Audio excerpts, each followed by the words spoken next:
Mark Wiemels just posted a video. He has 150,000 subscribers.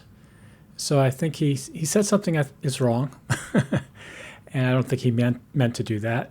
So I'm going to hopefully educate him and anybody that follows him. In the past, I leave comments on these videos, these YouTubers that say this stuff, and they hardly ever reply. Or they just never believe it. Anyway, whatever. I'm just going to try and educate somebody best I can. So he says the other thing about the new Sennheiser wireless, and I'll play the clip in a second. The other thing is that 32-bit float internal recording, which means it doesn't matter how loud the audio goes or how quiet it goes.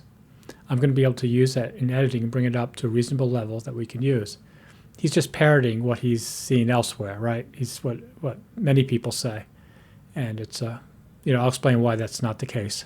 By sensing whether you need the backup and automatically triggering it. The other thing is their 32-bit flow internal recording, which means it doesn't matter how loud the audio goes or how quiet it goes, I'm going to be able to use that in editing and bring it up to a reasonable level that we can use.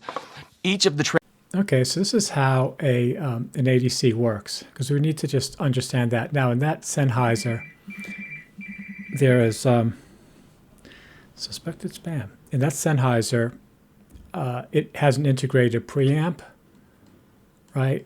And the preamp sends a signal to the ADC.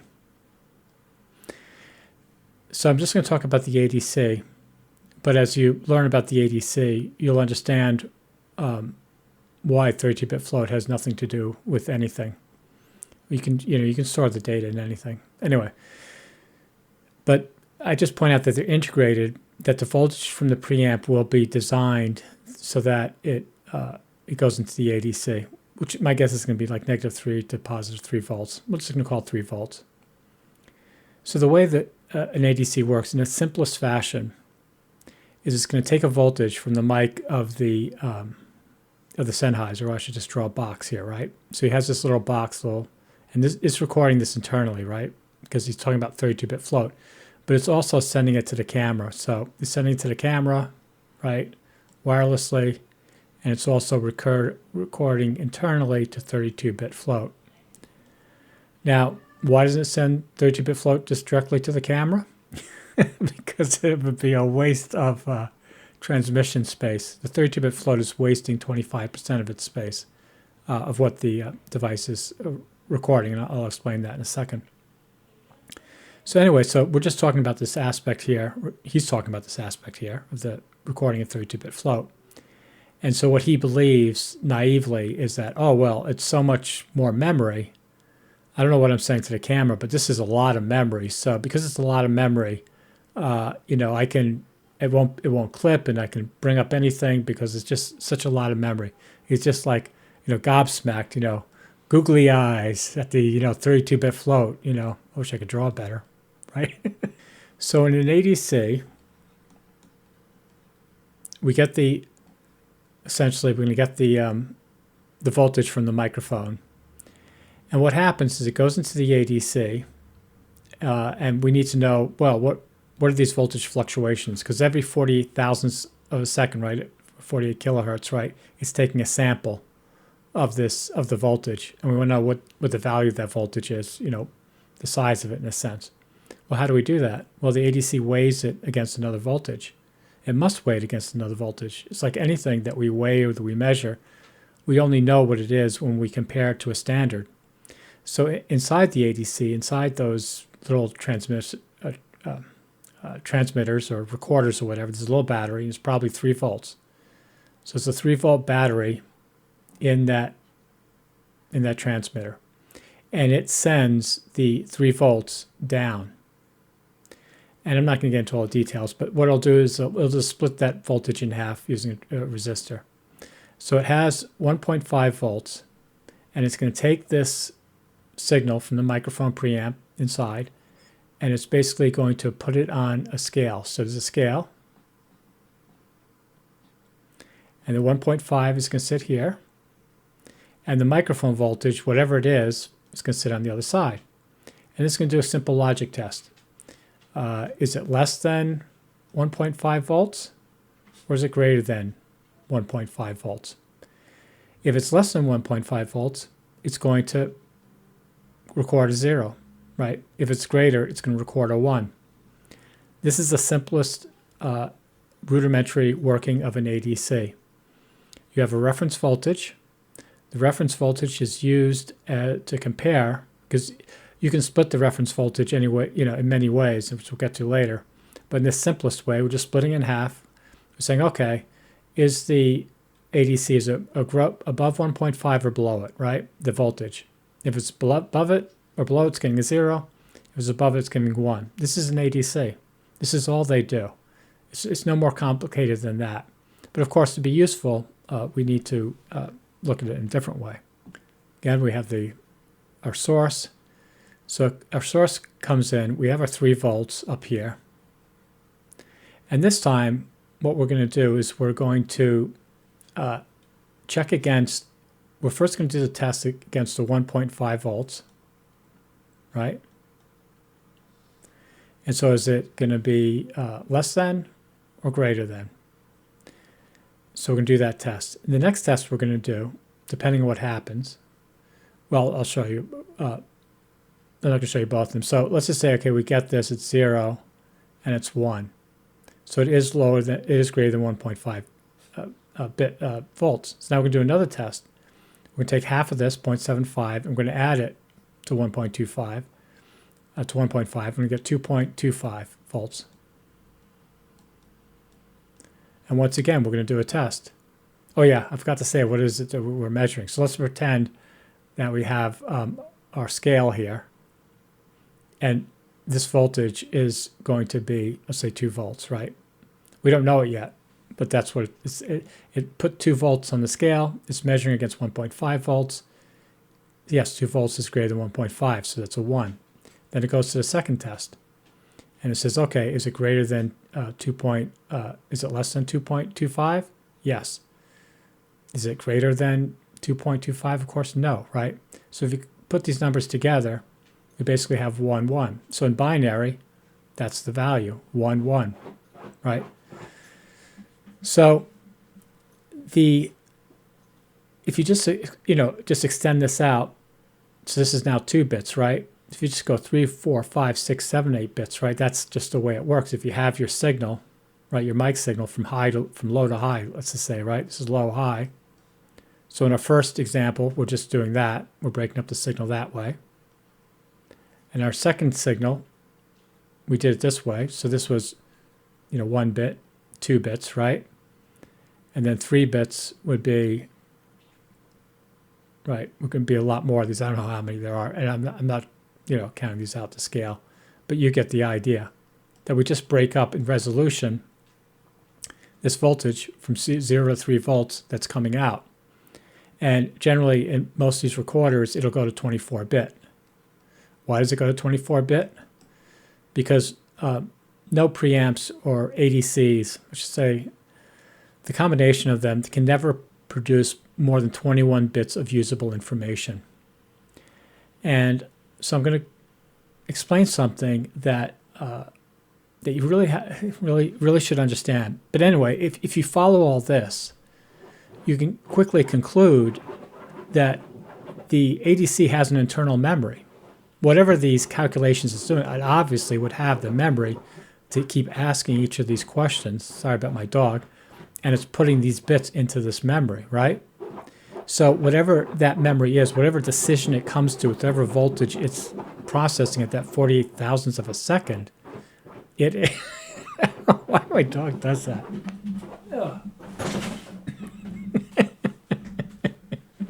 So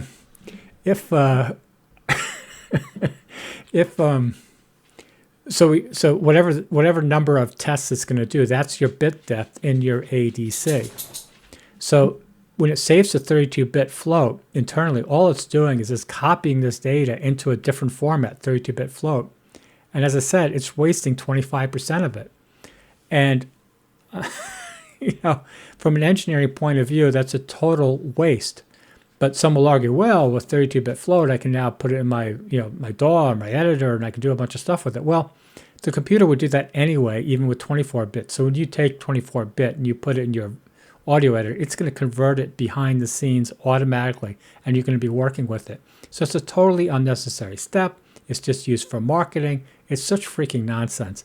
But anyway, again, I don't think this guy, not this guy, but I don't think Mark understands this. He doesn't really understand how it works, the electronics. He's just parroting what people are telling him. He's just blindly believing, oh, your 32-bit float is bigger, so it must be better. No, it's not. It's not better. It's not different. So I'm going to go to another thing that is an important part to in understanding all this. When it has its reference voltage, and it can be anything, 3 volts, 6 volts, all equipment is different, but let's just assume it's 3 volt. When it does its test, that first test, right, it's using 1.5 volts, right, halfway, but the 1.5 is relative to the 3 volt. So in a sense, the 3 volt is your maximum voltage, and it will get your highest number. In that first case, the highest number will be 1, right? In the second case, it will be 1, 1. And if you go on to 3 bits, it's going to go like this. The largest number in your bit space will always equal 3 volts. So the idea that there's like some clipping, like there's some voltages that the preamp sent beyond 3 volt that somehow float could recover is physically impossible, because the ADC is capping its voltage at 3 volt, and whatever the preamp sends it to, it must understand that. So if the preamp sends a volts above 3 volts, right, obviously it's going to clip if there's any voltages there, because the ADC won't accept it. It'll just ignore it. It'll only look at 0 to 3 volts, because that's the voltage it has, right? If you have the 2 batteries in there, right, in your Zoom F3, right, and the 3 volts, how is it going to look at anything above 3 volts from a source when it's doing its weighing, it's doing its comparison? It can't. So clipping always happens on the preamp end. And, that's difficult to explain. I mean, I want to do more videos on it. But I just want to answer why he's wrong, that it has nothing to do with, how quiet or loud the audio gets. If the preamp clips, if you clip your signal in the preamp and it goes to the ADC, it will sound clipped. It doesn't make a difference if the ADC later copies it to 32-bit float. It's just going to copy the clipping. And as for noise, it's the same thing. I mean, if there's noise in the preamp signal, there's going to be noise in the ADC. So I hope he thinks about this. I hope he or anybody who's watching this, that you learn something about how ADC works. It always works. First of all, it always has a reference voltage. Anything that you send above that reference voltage will be ignored. That reference voltage is then split based on the bit depth from high down to low. It doesn't work the way you think it works, like, oh, the louder I speak into the microphone, the more voltage I get, and the more voltage I get, the more, like, people like to think, okay, I say something. If I say something low, like, okay, we get a couple of bits. But if I say something high, I'll get a lot of bits. Like, I'll go and okay, if I said something really loud, like it might be like 26 bits, and I'll record all those bits and I'll save it to 32-bit float, and then I won't get clipping. It doesn't work that way. It just does not work that way. It works that there is a voltage that's going to weigh what you say, and it will cut off wherever you decide, or it decides, and this thing, it only happened in your head. This is imaginary, okay? Only happened in your head. It's going to parse. It's going to create all the different values of your sound based on the maximum level, the 3 volt. It's sort of like, when you get on a scale, you think that as you get on the scale, like more and more weight is adding up in the scale. No, it's not. More and more weight is being counteracted by the absolute, the largest weight that your scale can take. So if your scale can take, so let's just say, you get on your, well, let's even draw like in a doctor's office, right? So you have that doctor's office, and you have this little scale, right? When you adjust it, when you get on there, it has a max, and you'll say on it, let's say it'll say 500 pounds. Well, if you're over 500 pounds, like you clipped, like What's your weight? It'll never tell you. So when you get on it, when you're just balancing, it's not balancing against 0. It's balancing against 500. If it says it's 250 pounds, right? It's not saying it's 250 pounds. It's saying it's half of 500 pounds. Okay, Mark or anyone, you can decide for yourself by an experiment to see if what I'm saying is correct. So you would first of all, this new technology, the new chipsets, they record at a very low gain, and then what they use is a DSP, which is a digital signal processing, which is old. They basically use sort of like AI that analyzes the samples as the chip is taking it and remove noise. And that way, they can put the gain low, so it's extraordinarily difficult to clip with these devices. So, when you say, oh, you have 32-bit float, you're fixing a problem. The clipping isn't really an issue, it's the noise. But that's a whole other subject. At any rate, it's extraordinarily difficult to clip with these devices. And if you were going to do it, I would use probably a plug-in lavalier, not their internal microphone. So anyway, you plug in the microphone, and then you would clip. You would just scream into it or whatever. And then in good faith, you would take the 24-bit, or it might be 16, from the camera, and then you take the 32-bit float from the device, you put them in an editor, and again, you don't try and make one sound better than the other. You don't try and trick yourself. You truly pretend it's a client that you're going to fix both to sound the best to you. You will not hear a difference. They are the same. The 32-bit float is the same as the 24-bit. And if it isn't, then post those two files where you screamed into the microphone, you created clipping, and then post the original 24-bit file, the internal 32-bit float, and then your processed audio to sound better, and then play them on YouTube. Say, hey, look, the 32-bit float, I was able in my editor to bring down the highs or whatever and bring up the lows much better than I was in the 24-bit. Do that experiment. I mean, any YouTuber that's talking about this stuff, right? I mean, I make mistakes all the time, right, Mark? But you need to, if you're going to say something, your viewers depend on you to tell them, to not tell them something that you haven't tested yourself. When you said something, you did not test yourself. You just took it on good faith that the manufacturer telling the truth. And, I don't care. Again, I've said in my videos, manufacturers can say what they want. If they want to call it our super duper phase reduction float clipping removing noise, yeah, I'm bad at coming with name, that's fine. But 32-bit float is a very specific word and term, and it means a very specific thing about how data is organized in a computer. I'm not going to go into all that. I've gone into that in other videos. So it's not. You can't possibly, I believe, understand how 32-bit float. So don't say something is doing something if you don't understand it, right? Don't say you understand how the engine works in a car if you've never worked on the engine, right?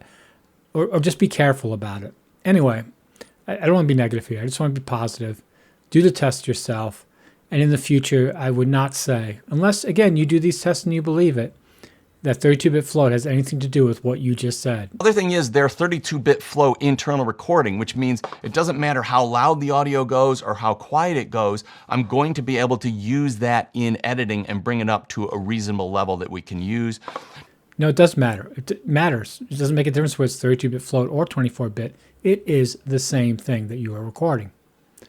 I'm going to be able to use that in editing and bring it up to a reasonable level that we can use. No, you will not any more than you could in 24-bit. If you believe that is false, then you need to prove it. And again, I've been asking people, other YouTubers, for 2 years for somebody to give me some audio files that prove it, and nobody has. And then I just want to point out one last thing. You say later, you said, and if that isn't enough, they also have the ability to use a safety track in your camera. So you can feed into your camera 2 different levels, a right channel and a left channel. And you can have the one channel being about 6 dB higher than the other. Now, this is a classic way of doing it, though you do it with 2 different microphones. So that begs the question, are there two different microphones in the Sennheiser? Anyway, this is the classic way of doing it. This is the way to do it. This is the way professionals do it. So it's surprising to me that in your head you didn't see that these are contradicting each other. If this is really true, 32-bit float saves everything, then why would you need to, save another channel 6 dB higher, right? It doesn't make any sense, right? Well, this is what a professional would do. Okay, that's why. But so then you think, well, okay, well then this isn't, like, if this is true, you don't need this. And if this is true, why are you saying this? I don't think you should have said that in your video. I don't think you should say it in future videos. Anyway, I hope this video was constructive. Thanks.